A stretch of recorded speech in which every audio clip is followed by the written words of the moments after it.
dia ibadat, sehingga anda meneliti dan melihat terlebih dahulu adakah dia itu pernah dibuat oleh Rasulullah SAW ataupun dibuat oleh salah seorang dari para sahabat pemimpin umat. Jika anda mendapati mereka tiada membuatnya padahal mereka berkuasa membuatnya, maka tahanlah dirimu dari membuatnya, meskipun dia itu termasuk perkara yang mubah saja, sebab mereka tiada menahan diri daripadanya, melainkan mereka mengetahui ada kebaikan pada meninggalkannya. Tetapi jika anda sudah mengetahui bahawa mereka pernah membuatnya, maka terlebih dahulu mestilah anda menanya bagaimana cara mereka membuatnya, lalu barulah anda membuatnya ikut cara mereka membuatnya.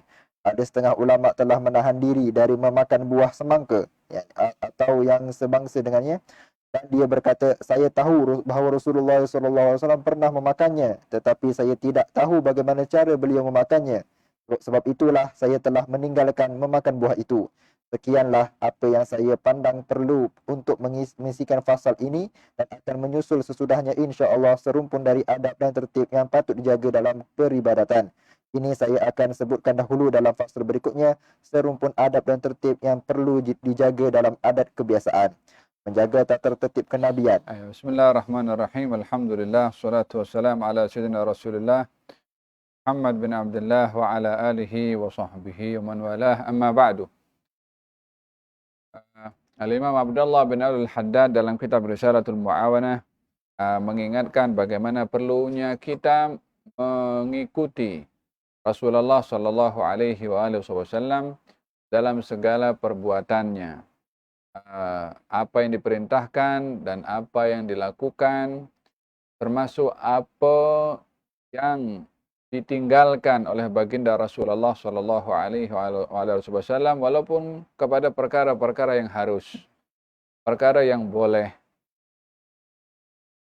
Hal ini sesuai dengan perintah Allah Subhanahu wa taala di dalam Al-Qur'anul Karim, "Qul in kuntum tuhibbunallaha fattabi'uni yuhibbukumullah." Katakan wahai Rasulullah Muhammad, kalau kamu mendakwa cinta kepada Allah, maka ikutilah aku, yakni Rasulullah. Maka Allah akan cinta kepada kamu. Baginda bersabda, la yu'minu ahadukum hatta yakuna hawahu taba'an lima ji'tu bih. Tidak sempurna iman kamu sehingga keinginannya sesuai dengan apa yang aku inginkan. Yakni kehendaknya, apa yang ingin dilakukannya, termasuk berupa keinginan dan hasrat, sesuai dengan ajaran yang dibawa oleh baginda Rasulullah sallallahu alaihi wa ala alihi wasallam. Lihat kita melihat orang yang syadidul ittiba', orang yang paling kuat dalam mengikuti Rasulullah adalah mereka para sahabat. Dan di antara mereka para sahabat yang sungguh-sungguh dalam segala perkaranya mengikuti Rasulullah sallallahu alaihi wasallam adalah Sayyidina Abdullah ibn Umar radhiyallahu anhuma. Dan semakin seseorang itu mengikuti Rasulullah sallallahu alaihi wasallam, maka ia adalah semakin rapat hubungannya dengan baginda Rasulullah. Semakin tinggi dan mulia darajatnya di sisi Allah Subhanahu wa taala, karena orang itu akan meraih kedudukan yang tinggi dengan mengikuti Rasulullah sallallahu alaihi wasallam. Sayyidina Abdullah ibn Umar radhiyallahu anhuma kalau bermusafir terkadang singgah di satu tempat. Dan tidak singgah di tempat itu melainkan karena ingat ketika bermusafir dengan Rasulullah, Rasulullah singgah di tempat itu. Walaupun Sayyidina Abdullah bin Umar tak ada hajat nak singgah di tempat tersebut, tak ada keperluan, tapi singgah juga. Apa sebabnya? Sebabkan oleh kerana pernah bermusafir dengan Rasulullah dan Rasulullah singgah di tempat itu. Maka ia pun singgah juga. Walaupun singgah di tempat itu adalah satu perkara yang harus, bukan satu hukum, tidak termasuk daripada hukum wajib yang mesti diikuti, tidak. Ianya adalah hanya baginda singgah dan buang hajat di situ. Abdullah bin Umar pun singgah juga di situ dan buang hajat juga di situ, walaupun tak ada keperluan. Semata-mata ingin mengikuti Rasulullah. Sayyidina Abu Ayyub Al-Ansari pernah menghidangkan makanan pada Rasulullah. Lalu dimakan oleh baginda Rasulullah makan hidangan tersebut. Kali yang kedua, setelah makanan itu dimakan oleh Nabi, dibawa balik ke dalam, Abu Ayyub ambil daripada bekas yang dijamah oleh Nabi, disitulah Abu Ayyub makan sisa makanan yang dimakan oleh baginda Rasulullah karena ingin mengambil barakah daripada Rasulullah. Akan tetapi satu hari ketika menghidangkan makanan dan di situ ada thum, bawang putih, Nabi tak makan. Ketika diperhati oleh Abu Ayyub tak ada bekas jamahan tangan Rasulullah, maka Abu Ayyub bertanya, "Ya Rasulullah, engkau tidak makan ke?" Kata baginda Rasulullah, "Aku tak makan makanan seperti ini," yakni bawang putih. Disebabkan aku bermunajat dengan yang kamu tidak nampak. Yang dimaksudkan bercakap dengan Jibril. Dan khawatir ada bau tak sedap pada mulut disebabkan oleh kerana makan bawang putih. Maka itu menyalahi adab, maka Nabi tak mahu makan bawang putih. Kata Abu Ayyub, "Fakarihtu sawma min waqtih." Mula daripada itu aku tak suka makan bawang putih. Walaupun makan bawang putih ini perkara yang harus saja, boleh-boleh saja, mubah.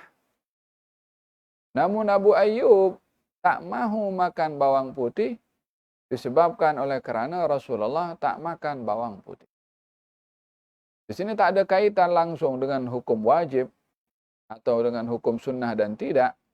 Tetapi ini Abu Ayyub sangat mengikuti kepada Rasulullah sehingga pada apa yang menjadi selera kepada Rasulullah diikuti juga. Mana yang Nabi suka, mana yang Nabi tak suka. Anas bin Malik radhiyallahu anhu menghidangkan makanan kepada Rasulullah dan pada makanan itu ada labu, maka Nabi terus makan labu pada waktu itu. Maknanya Anas bin Malik memahami Nabi suka labu. Maka Anas bin Malik mengatakan, mula daripada itu aku suka makan labu. Yani ianya adalah merujuk kepada bagaimana mereka para sahabat mengikuti Rasulullah bukan hanya apa yang diperintahkan dan apa yang disunnahkan. Sehingga kepada adat kebiasaan Rasulullah pun juga ditiru oleh para sahabat. Cara duduk Nabi diikuti oleh mereka. Faham dong? Hadza tidak dilihat berlebih-lebihan. Kalau ini berlebih-lebihan pasti akan dilarang oleh Rasulullah. Kenapa kamu buat benda yang berlebih-lebihan? Bukankah itu bawang putih hukumnya halal? Kenapa kamu tak makan? Nabi tak tegur macam tu. Karena motifnya sahabat itu nak ikut Nabi sampai kepada peringkat yang sedemikian dan itu tidak menyalahi, maka Nabi tak tegur. Ketika Anas bin Malik mengatakan, mula aku nampak Nabi suka labu, aku suka makan labu. Pun juga tidak disalahkan oleh baginda Rasulullah. Faham dong? Macam dalam kata ini dalam tulisan Imam Abdullah bin Al-Haddad ada seorang dia tak mahu makan tembikai. Kenapa dia tak makan tembikai? Dia tak mengharamkan tembikai. Tak boleh mengharamkan benda yang halal. Yang dia buat dia tak makan. Tak makan belum tentu mengharamkan. Dan disebutkan ilahnya kenapa dia tak makan disebabkan oleh kerana aku tak tahu macam mana Nabi makan tembikai. Adakah Nabi makan tembikai? Ya, Nabi pernah makan tembikai. Pernah dihidangkan di hadapan baginda Rasul tembikai dan korma. Nabi makan tembikai, Nabi makan korma. Nabi makan tembikai, makan korma. Korma tembikai. Selang-seling macam tu. Apa sebabnya? Kata baginda Rasulullah, ini maksudnya tembikai itu yang akan menyejukkan panasnya korma. Korma panas sikit, sejuk dengan tembikai. Faham tom? Hadza bagaimana mereka para sahabat sangat mengikuti kepada Rasulullah hatta kepada perkara yang harus atau perkara yang adat diikuti oleh mereka dan ini menunjukkan bagaimana shiddatul ittiba' sungguh-sungguhnya mereka dalam mengikuti Rasulullah sallallahu alaihi wasallam. Hanya bagi kita sekarang Kita tak adalah sampai kepada peringkat seperti itu, karena yang sunnah masih banyak lagi kita belum lakukan. Faham dong? Ianya merujuk bagaimana perlunya mengikuti pada baginda Rasulullah Shallallahu Alaihi Wasallam dalam segala keadaannya. Gerak. Menjaga tata tertib kenabian. Ketahuilah barang siapa yang menjaga adab-adab kenabian dalam adat kebiasaannya, nescayalah Allah akan memeliharanya dari terjangkit apa yang di sebaliknya dari perbuatan yang buruk dan kelakuan yang rendah. Sebab itu dia akan memperoleh maslahat dan manfaat keagamaan dan keduniaan yang memang sudah diletakkan Allah dengan penuh kebijaksanaannya pada perkara-perkara adat kebiasaan itu. Maka barang siapa yang ingin disempurnakan baginya kemerdekaan serta kesucian diri daripada segala macam kotoran dan keinginan hawa nafsu, maka hendaklah dijadikan semua gerak-geriknya dan diam duduknya terpaut kepada hukum-hukum syariat dan menurut apa yang ditunjuk oleh syarak dan akal. Kemudian apa yang berlaku dari hal mencela adat atas lisan para kaum sufi, maka yang dimaksudkan tidak lain ialah memasuki dalam sesuatu perkara menurut kehendak syahwat dan nafsu dan merajalela di dalamnya tanpa menghiraukan adab-adab dan tertib syariat. Hujjatul Islam Imam Ghazali telah mengatakan di dalam bukunya Al-Arba'in Al-Asul, yakni 40 yang pokok, sesudah dia mendorong supaya mengikut jejak langkah Nabi SAW dan mengingatkan tentang rahsia-rahsianya, katanya, semua ini adalah berkaitan dengan adat. Walaupun dalam peribadatan, kami belum pernah menemui suatu wajah buat orang yang meninggalkan sunat Nabi SAW selain kufur yang tersembunyi ataupun kebodohan yang ternyata, maka hendaklah anda juga mengetahui ini. Jangan lupa membaca bismillah.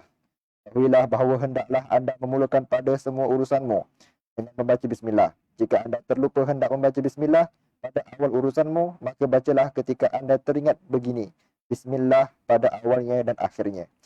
Kemudian berusahalah jangan sampai anda memasuki sesuatu perkara dari adat kebiasaanmu, melainkan dengan niat yang baik. Jika anda memakai pakaianmu, niatlah memakainya kerana hendak menutup auratmu yang diperintah oleh Allah Ta'ala untuk menutupinya. Mulakan memakainya dari arah kanan jika pakaian itu gamis, yakni kemeja dan sebagainya, dan akhirkannya apabila menanggalkannya. Angkat kainmu atau baju panjangmu hingga ke pertengahan betis. Jika anda merasa berat begitu, maka jangan labuhkannya sampai di bawah buku lali. Bagi wanita pula, hendaklah dia melabuhkan pakaiannya sampai ke bumi dari segala penjuru dekat tiga suku hasta. Labuhkan juga dengan lengan tanganmu sampai ke hujung pergelangan dan ke hujung jari jika wanita. Dan jika anda hendak melebihi ini, maka janganlah sampai keterlaluan. Adalah lengan tangan pakaian Rasulullah SAW hingga ke pergelangannya, dan beliau juga telah memotong lengan sehelai pakaiannya sampai ke penghujung jari jemari. Jangan buat pakaian melainkan yang perlu untuk anda memakainya. Jangan pilih pakaian yang terlalu mahal dan jangan juga yang terlalu kasar, tetapi pilihlah yang sederhana saja. Jangan dedahkan auratmu atau sebahagian daripadanya tanpa ada keperluan, dan bila ada keperluan untuk mendedahkan sesuatu daripadanya, maka bacalah ketika itu Bismillahilladzi la ilaha illahu, dengan nama Allah yang tiada Tuhan melainkan Dia, dan bacalah doa ini ketika anda memakai pakaianmu. Alhamdulillahilladzi kasani hadza wa razaqanihi min ghairi haulin minni wala quwwah. Segala puji bagi Allah yang telah memakaikanku pakaian ini dan merezekikanku untuk memakainya tanpa daya daripadaku dan kekuatan. Adapun memakai imamah, yakni serban melilit kepala. Aywa, ada anjuran untuk kita memulakan dengan bismillah pada perkara-perkara yang digalakkan. Seperti menulis kitab atau mengarang buku, dimulai dengan bismillah. Seperti juga ketika makan, seperti juga ketika memakai pakaian. Kullu amrin dhi balin la yubda'u fihi bi bismillah fahuwa aghta'. Setiap perbuatan yang dianjurkan dan digalakkan kalau tidak dimulai dengan bismillah, maka tiada barakah pada perbuatan tersebut. Oleh sebab itu digalakkan dalam memulai segala sesuatu dengan bismillah. Dan kita mendapati di dalam Al-Quranul Karim Allah Subhanahu wa taala memulai kitabnya yaitu Al-Quran dengan Bismillahirrahmanirrahim. Dan pada setiap suratnya Allah Subhanahu wa taala meletakkan Bismillahirrahmanirrahim. Maka memulai surat baru bismillah, surat yang baru bismillah. Dan khususnya pada Al-Fatihah sebagai pembuka kepada surat Al-Quranul Karim juga dimulai dengan bismillah. Di dalam hadis dianjurkan mengucapkan bismillah ketika makan. Ya ghulam, samillah wa kul biyaminik wa kul mimma yalik.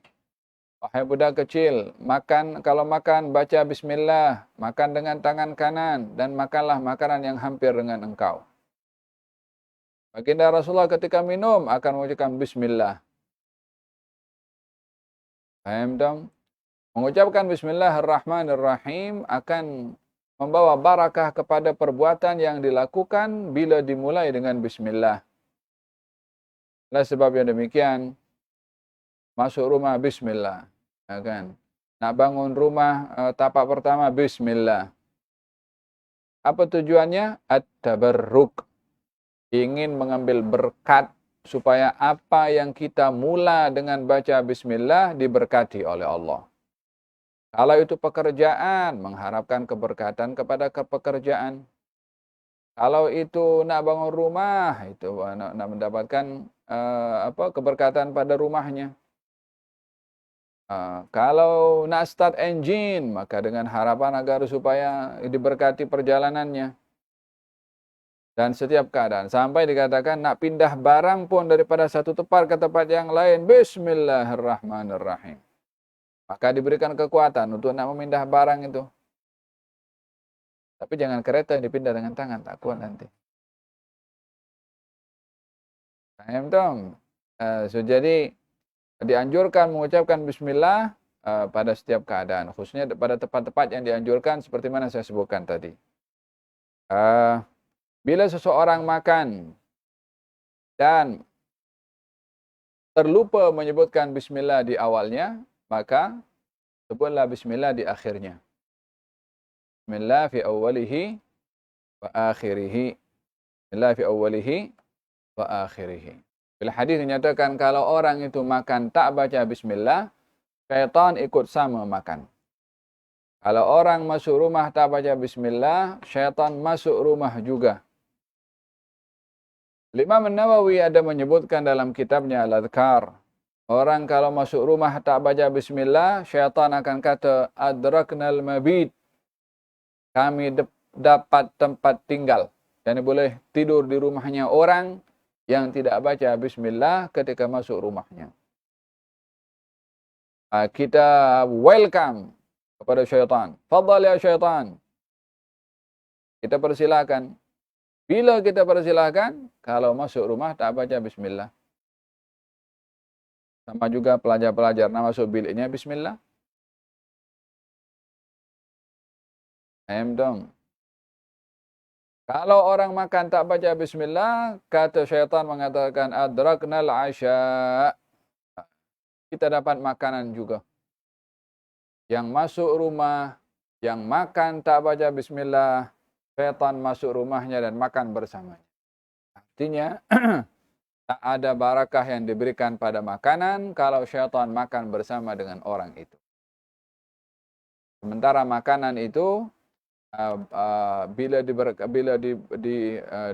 bila seorang baca bismillah ketika makan, akan diberkati oleh Allah Subhanahu wa taala sehingga makanan itu akan menyebabkan orang itu mudah untuk berbuat ketaatan. Lihat kenapa orang kalau makan Allahumma barik lana fima razaqtana wa qina adzabannar. Allahumma barik lana, ya Allah berkati. Fima razaqtana, akan rezeki Engkau berikan kepada kami. Sehingga makan makanan yang berkah. Masuk ke dalam tubuh badan makanan yang berkah. Makanan bertukar energi, makan mendapatkan barakah.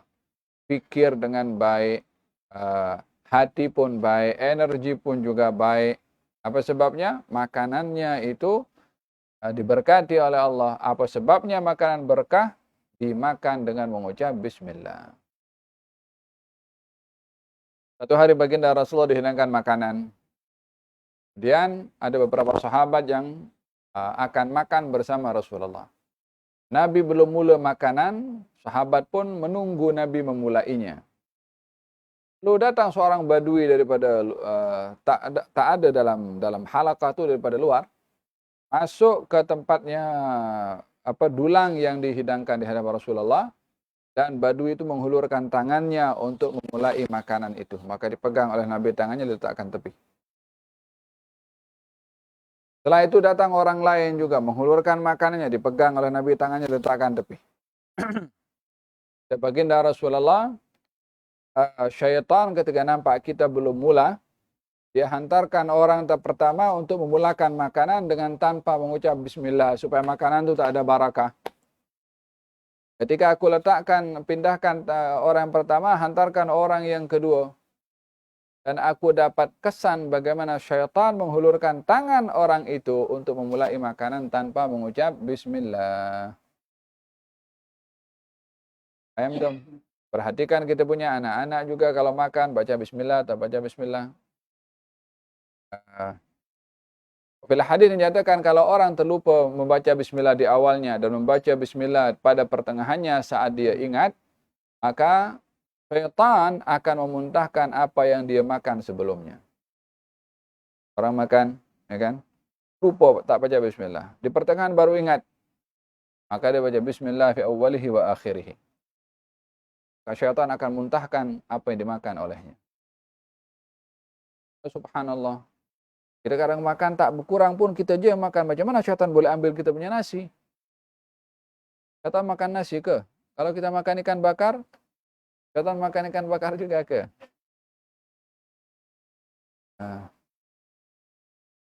Ya, simbol bagaimana syaitan menjadi teman kepada orang yang makan tanpa membaca bismillah.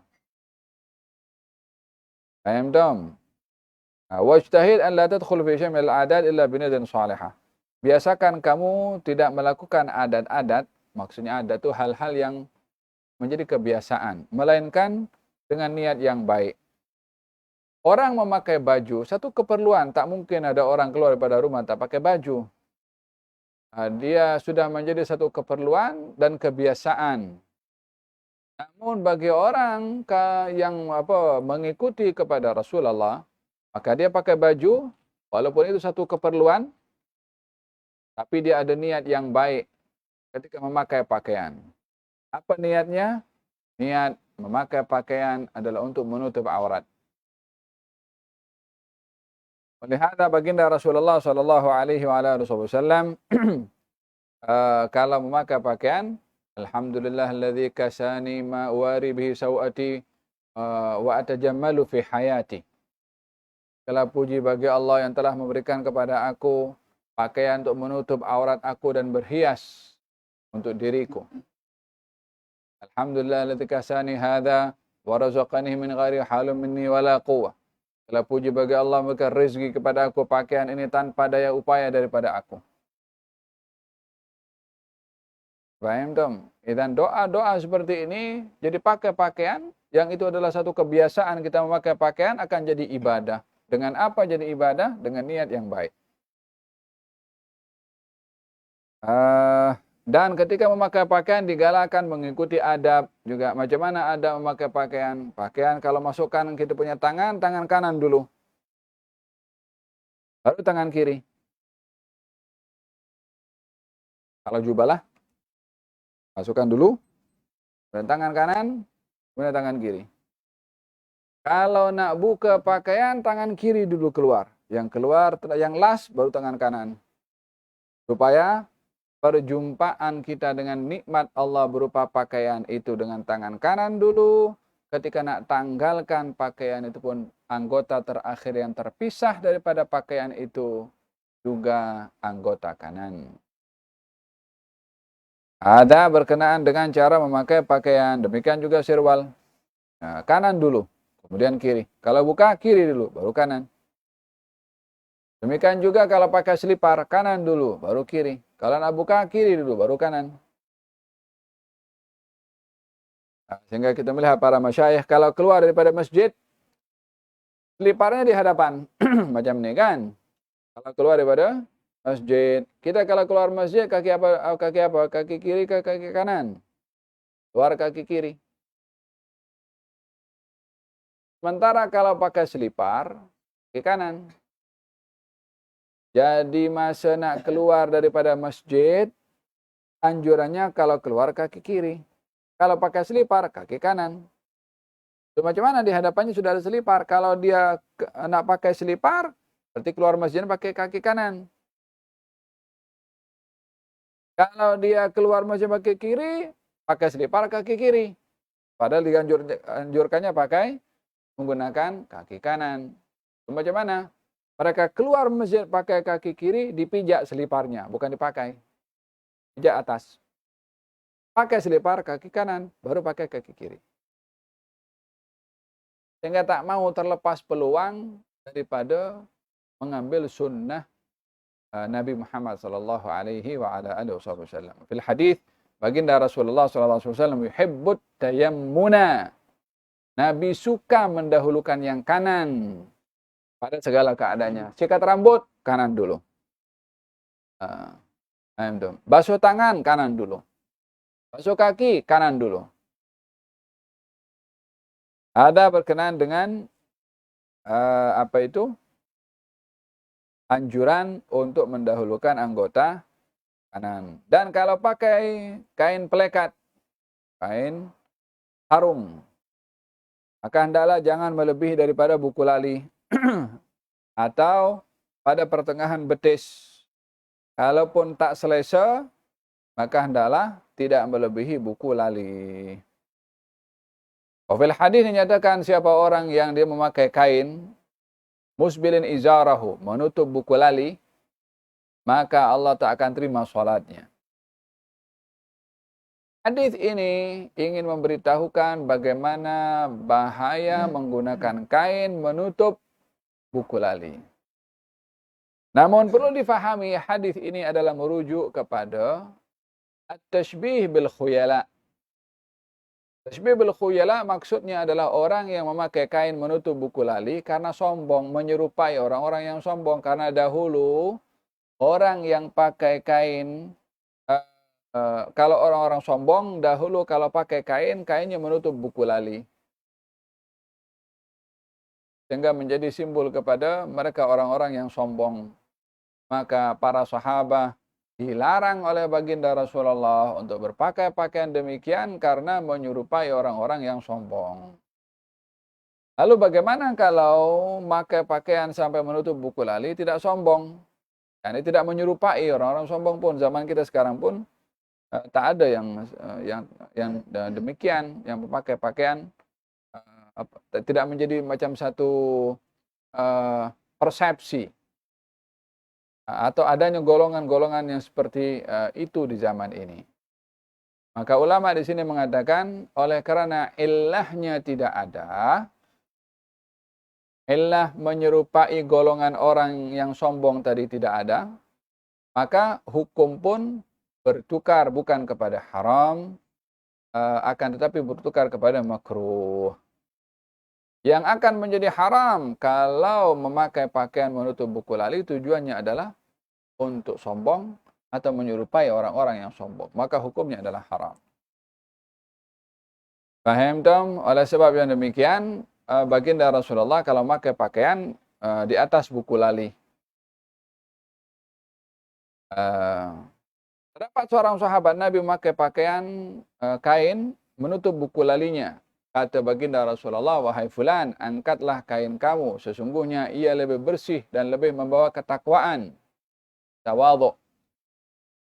Sahabat tadi mengatakan, ya Rasulullah, kain yang saya pakai ini murah sangat.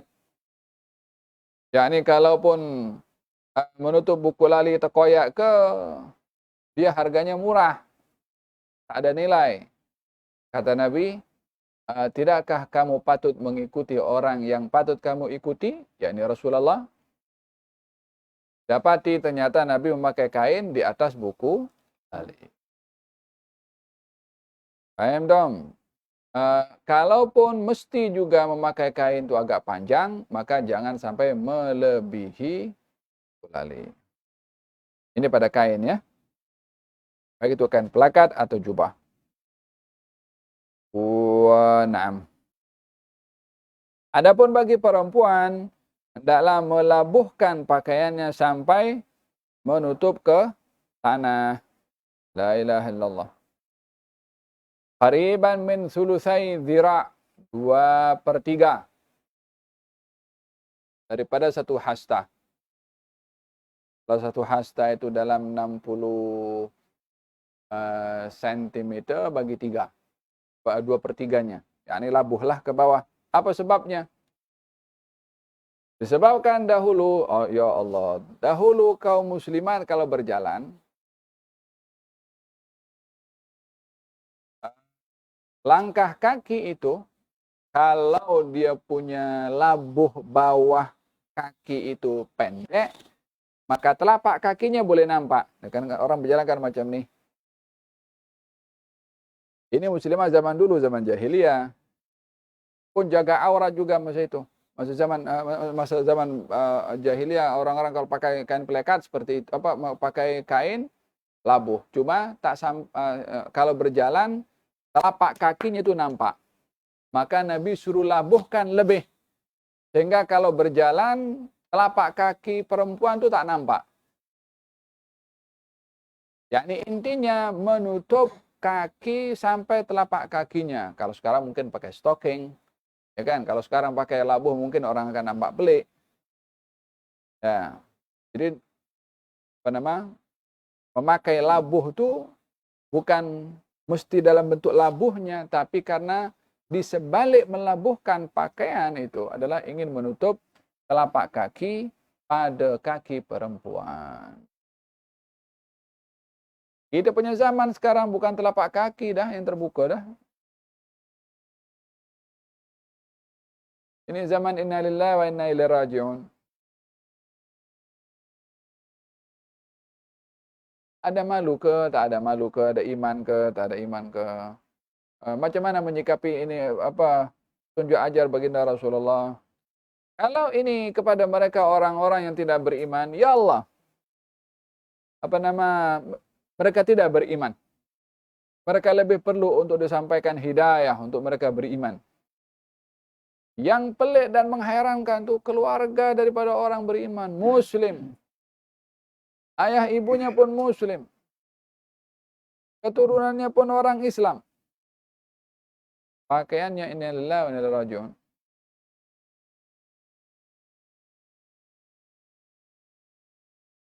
Paham tak? Ada berkenaan dengan pakaian orang-orang yang diperintahkan oleh Rasulullah daripada golongan wanita menutup sampai kepada kakinya, hatta telapak kaki pun tak nampak. At least paling tidak sekarang itu pakailah stocking. Pun sekarang juga kalau naik motosikal pun kadang-kadang motosikal kan, kadang dengan suaminya ke, dengan abangnya, dengan adiknya ke, dudukkan belakang tuh kadang-kadang naik sampai terangkat dia punya baju kurungnya, pakailah panjang sikit dia punya stocking, jagalah aurat, hargai iman yang Allah berikan kepadanya, supaya kita termasuk daripada yang menjaga kehormatan yang diperintahkan oleh Allah kepada kita untuk dijaga. Dan kalau memakai gamis atau jubah, biasakan tangan atau lengan ini ada sampai kepada pergelangan. Kalau laki-laki, jangan lebih. Akan jadi membazir. Baginda Rasulullah kalau memakai sampai rusuk. Rusuk ini tulang pada pergelangan tangan sini. Tulangnya ini. Ini namanya rusuk. Belumnya sini. Kalaupun mesti maksimum sampai kepada pergelangannya. Ya Allah, tengok macam mana diceritakan sampai pergelangan, sampai batasan kain yang dipakai oleh Nabi itu diceritakan supaya para sahabat meniru cara pakaiannya Nabi. Kalau memakai kain itu terlebih, maka dipotong oleh mereka. Apa sebabnya? nak meniru sampai di mana Nabi letakkan pergelangan tangan pada pakaian Nabi. Paham dong? Mungkin zaman kita sekarang pun mungkin orang-orang belajar entah di university oleh mana, ini kan dulu, ini melampau, macam berlebihan. Bukan berlebihan. Kalau Anda tak boleh mengikut Nabi seperti mana mereka orang-orang mengikuti Nabi, ya biar orang yang ingin ikut kepada Nabi sampai peringkat yang sedemikian pun tujuannya untuk mengikuti baginda Rasulullah. Paham? Nah, wa hadza berkenaan dengan al-kum, pergelangan tangan.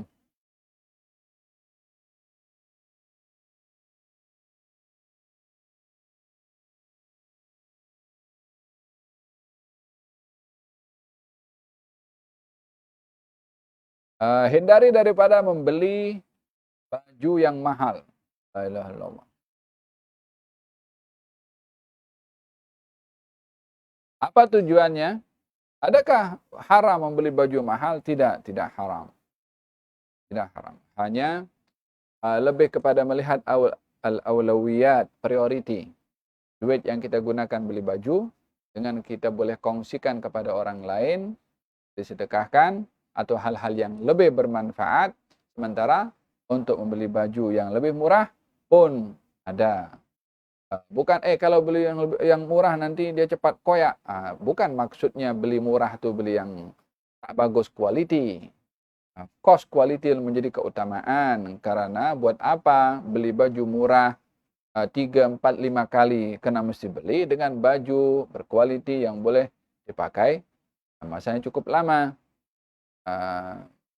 Dalam hal ini tidaklah kedekut ataupun juga tidak hanya melihat kepada kualiti yang rendah sehingga tak cantik, tak kemas atau mudah rosak atau koyak. Tidak pun juga kita beli yang paling mahal karena boleh berkekalan lama, namun ambillah yang sederhana. Yang tidak terlalu mahal, tidak pun terlalu murah, yang boleh cepat koyak. Khairul umuri awsatuha, yang paling baik pada setiap keadaan yang tengah ataupun yang sederhana. Nah, dan ketika seorang itu memakai baju atau membuka baju, kalau tadi memakai ada doanya, ya kan? Alhamdulillahilladzi kasani hadza wa razaqani min ghairi haulin minni wala quwwah. Itu doa pakai baju. Kalau bajunya baju baru, alhamdulillahilladzi kasani ma uwari bihi sawati wa atajammalu fi hayati. Kalau bajunya baju baru. Nabi kalau pakai baju baru, baju lama bagi orang lain. Kalau buka baju, bismillahilladzi la ilaha illa huwa. Yani buka baju, bismillahilladzi la ilaha illa huwa. Kalau Sayyidina Ali bin Abi Thalib, orang yang membuka baju pakaiannya, membaca bismillahilladzi la ilaha illa huwa, sesungguhnya zikir ini menjadi penghalang kepada jin untuk melihat aurat kita.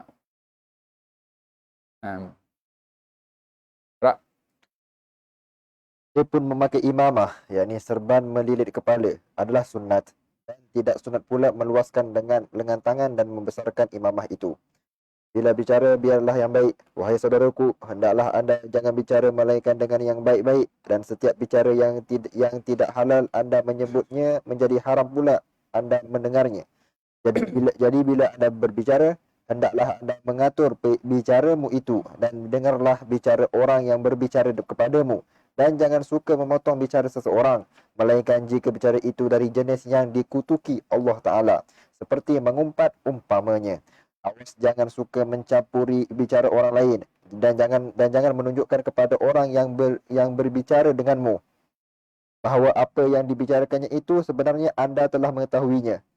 Kerana yang demikian itu akan menjengkelkan orang yang duduk denganmu itu, dan jika ada orang berbicara denganmu menyampaikan suatu berita atau cerita yang lain dari wajah yang sampai kepadamu, maka jangan anda katakan padanya, bukan begitu berita atau ceritanya, tetapi begini dan begitu. Akan tetapi jika hal itu bertalian dengan agama, maka hendaklah anda menyampaikan kepadanya yang benar dengan lemah lembut. Aywa, di antara masalah pakaian yang disebutkan tadi adalah memakai imamah. Kata Imam Al-Haddad, sunnah memakai imamah atau serban akan tetapi tidak sunnah untuk melebarkan al-akmam. Apa itu? Apa ini? Kain pada lengan dan juga al-amaim, melebarkan serban. Imamah adalah kain yang diletakkan atau dililitkan di kepala. Itu imamah. Tidak semestinya ada berapa tingkat. Akan tetapi satu lilitan kain saja, maka ianya dikatakan sebagai imamah, yakni serban. Memakai imamah hukumnya adalah sunnah karena di antara arti sunnah mengikuti apa yang dilakukan oleh Nabi, termasuk sifat khilqi dan khuluqi. Sifat khilqi, sifat perawakan Nabi Muhammad SAW, termasuk adalah pakaiannya.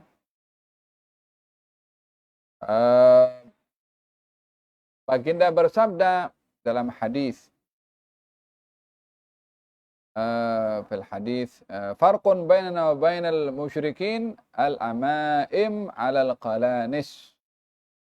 Perbezaan kami dan orang-orang musyrikin adalah memakaikan imamah bersama dengan kufiyah. Pakai kopiah dulu, pakai imamah.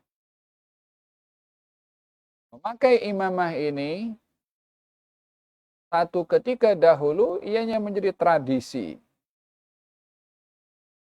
Namun ianya bertukar menjadi satu pakaian baginda Rasulullah yang kalau orang memakainya karena mengikuti Rasulullah jadi sunnah.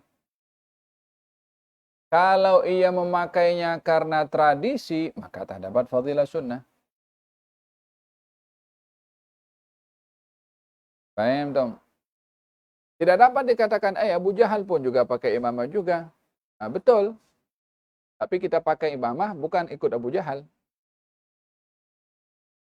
Yang Anda ada hukum kami ikut pakai imamah ikut Abu Jahal, apa pasal? Siapa nak menghakimi orang pakai imamah ikut orang Arab yang tidak beriman kepada baginda Rasulullah? Kenapa dilepaskan baginda Rasulullah juga pakai imamah juga?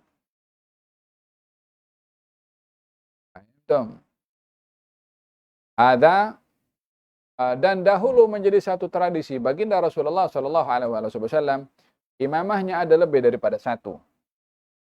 Bahkan diberi nama pada imamah baginda Rasulullah. Kalau dalam berperang Nabi pakai imamah berwarna hitam. Dan diberi nama dengan namanya as-sahab. Nama serbannya Nabi SAW. Paham dong? Dan baginda Rasulullah pernah memberikan imamahnya itu kepada serbannya, kepada Ikrimah bin Abi Jahal sebagai satu jaminan kalau Ikrimah bin Abi Jahal tak akan ada siapa yang boleh kacau dia. Ketika Ikrimah lari karena khawatir ditangkap dan dibunuh, Nabi berikan serban yang dipakai di kepalanya sebagai jaminan kalau dia tak akan dikacau oleh sesiapapun dengan menunjukkan serbannya Nabi. Dan menjadi satu tradisi dahulu para khulafa bila dilantik menjadi khalifah dipakaikan pakaian imamah, serban. Dan baginda Rasulullah pernah memakaikan serban kepada sahabatnya. Dan dalam hal ini banyak hadis yang baik itu berupa perkataan atau perbuatan baginda Rasulullah mengenai imamah atau serban. Adakah orang kalau tak pakai serban menyalahi sunnah Nabi? Tidak menyalahi sunnah Nabi. Kecuali kalau dia mengatakan, aku tak pakai serban ini disebabkan oleh kerana serban ini bukan daripada sunnah Nabi SAW. Dalam ini dia bertentangan dengan kalau memakai serban itu adalah sunnah Nabi. Terlepas daripada cara memahami dalil pada sunnahnya memakai imamah. Orang pakai imamah, apa tujuannya? Nak ganti helmet contohnya. Dapat fadilah sunnah. Dan tak manis pun juga kalau orang nak jadikan serban sebagai ganti daripada helmet. Helmet, imamah, serban. Paham dong? Dijadikan serban itu untuk kita sunnahnya Nabi, untuk kita beribadah kepada Allah. Bukan ketika naik motor, mana helmet, ambil serban. Hadis seperti ini menempatkan sunnah bukan pada tempatnya. Paham dong? Hada berkenaan dengan bagaimana pentingnya menggunakan imamah. Dan juga tidak digalakkan memakai imamah itu besar-besar. Paham dong? Dan memerhatikan orang pakai imamah dalam menghargai itu imamah yang dipakai ini pakaian mulia. Selain ia pakaian sunnah dan sudah menjadi pakaian orang-orang yang mulia daripada kalangan mereka para ulama. Contohnya, kalau pakai serban, pakai imamah, jangan tunjuk akhlak yang tak baik. Jangan merempit pakai imamah. Jangan merokok depan orang sementara ia pakai imamah. Jangan tertawa terlalu berlebih-lebihan sementara dia pakai imamah. Jangan meletakkan diri di tempat yang kurang layak sementara dia pakai imamah. Jangan maki-maki orang atau laju tekan kereta dan horn orang lain sementara dia pakai imamah. Akan merosakkan image. Paham dong? Wallahu ta'ala a'lam bissawab. Akan dibahaskan berkenaan dengan adab dalam berbicara pada pertemuan yang akan datang. Barakallahu fikum. Insyid.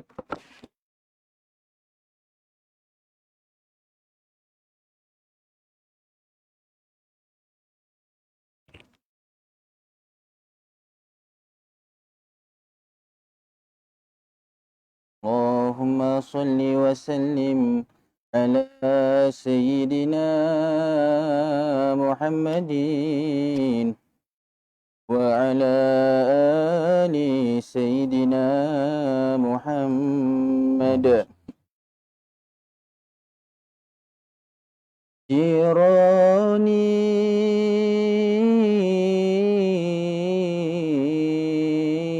لنا بالأضحية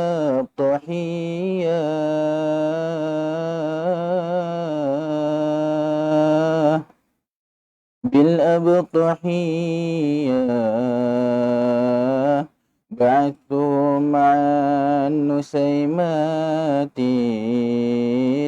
التحية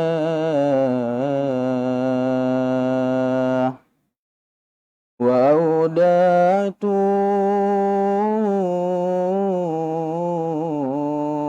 النسيم حديث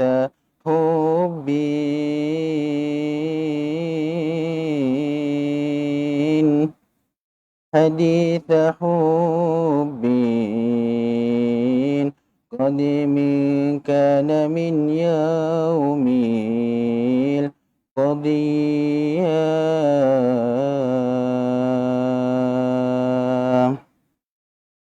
دفين في الفؤاد به حياتي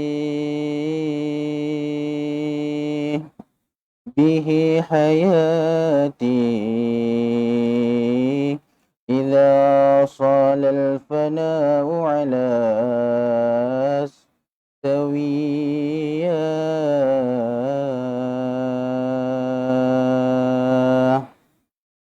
تزمزم لي الهدى بذكر لا إله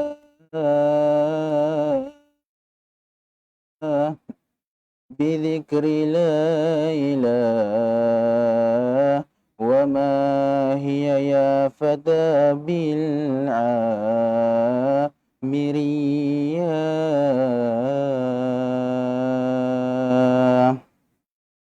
فأصبو ثم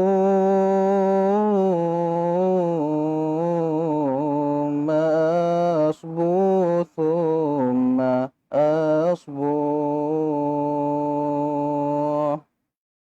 ثم أصبوا ولا كالصبوات العذرية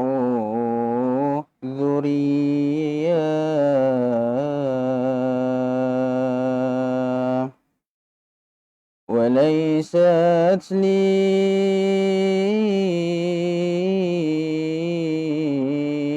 الغواني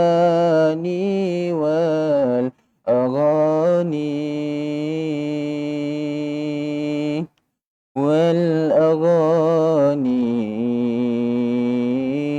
ولا للشهوات الدنيوية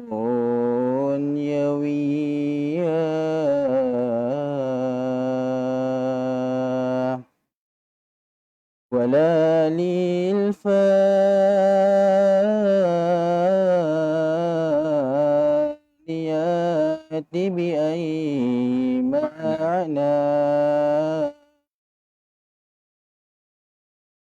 بأي معنى ولكن للأمور العلوية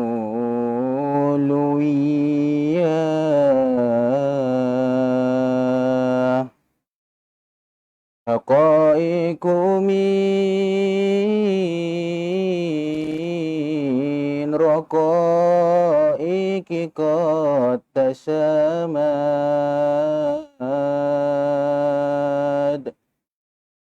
تسامت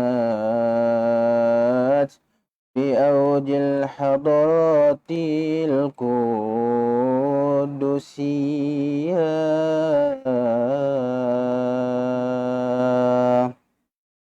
مناظر للنواظر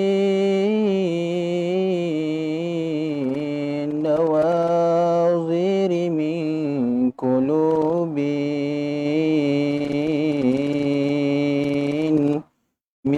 قلوب مطهرة زكية نكية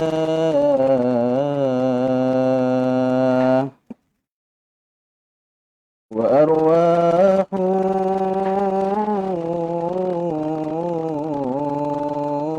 تطير إلى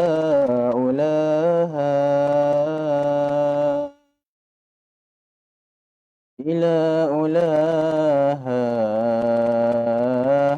بأجنحة الغرام المقعدية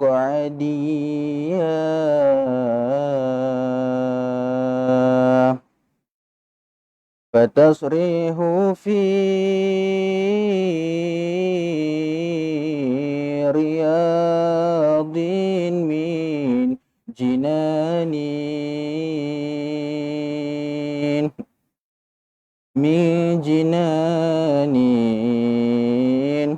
وتأويل القناديل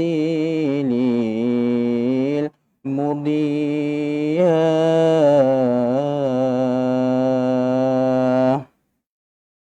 فوا شوقا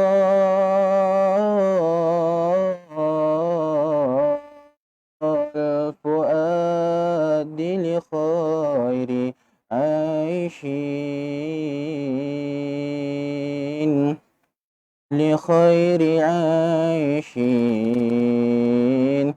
الأحباب في الغرف العليا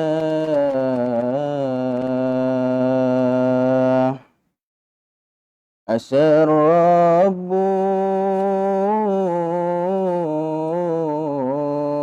الكريم بمحض فضل